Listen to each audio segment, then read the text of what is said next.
Suite et fin de l'affaire Stéphane Plaza. Après 48 heures de garde à vue, le célèbre animateur de Maison à vendre et Recherche appartement ou maison sur M6, accusé de violence conjugale, est enfin fixé sur son sort. 5 mois après que l'affaire a éclaté, le dénouement pourrait bien être tout proche pour Stéphane Plaza. En octobre dernier, 3 ex-compagnes l'accusaient dans Mediapart de violence conjugale, 2 ont porté plainte.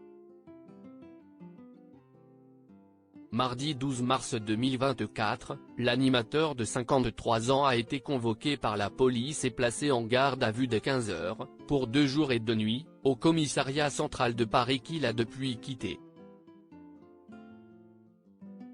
Stéphane Plaza déféré au palais de justice. L'information vient de tomber, Stéphane Plaza a été déféré au palais de justice. D'après un communiqué du parquet à l'AFP, l'agent immobilier le plus célèbre du paysage audiovisuel français a été présenté à un magistrat instructeur et il est enfin fixé sur son sort. Comme le veut la loi, 2 options se présentaient, que l'accusé soit convoqué pour être jugé ultérieurement et placé sous contrôle judiciaire avec interdiction d'entrer en contact avec les plaignantes, ou qu'il soit convoqué pour une comparution sur reconnaissance préalable de culpabilité si jamais il reconnaissait les faits reprochés. Rappelons toutefois que Stéphane Plaza nie formellement les faits de violence qui lui sont reprochés depuis l'ouverture du dossier, et qu'il attendait d'être entendu avec impatience.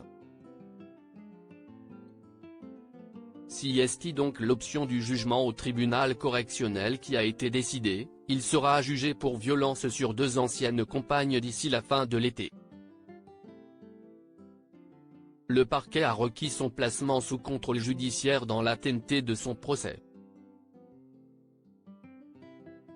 Stéphane Plaza confronté aux plaignantes lors de sa garde à vue. Durant ses 48 heures de garde à vue, l'acolyte de Karine Le Marchand a été confronté aux 2 plaignantes. La première, AM, l'accuse de lui avoir cassé un doigt et luxé 2 autres. Des faits qui seraient survenus en 2022, alors qu'il était en couple dès 2017, et au cours desquels Stéphane Plaza l'aurait aussi collé contre un mur en plaçant un bras sous sa gorge. La seconde plaignante, PR, fait état de morsures et se dit victime de harcèlement moral de la part de l'accusé. Comme l'a révélé une source proche du dossier à BFM TV, Stéphane Plaza est apparu éreinté par la nuit passée en garde à vue, comme abattu. CIST ainsi que, face aux 2 jeunes femmes, il a fourni des réponses monosyllabiques. Plus encore, il a nié les faits et avancé être la cible d'une opération de vengeance de la part d'ex-compagnes. Il a cependant fourni des échanges de SMS avec la première plaignante qui le dédouane puisqu'elle écrit « Je sais que tu n'as pas fait exprès ». Stéphane Plaza est présumé innocent des faits qui lui sont reprochés jusqu'à clôture définitive du dossier.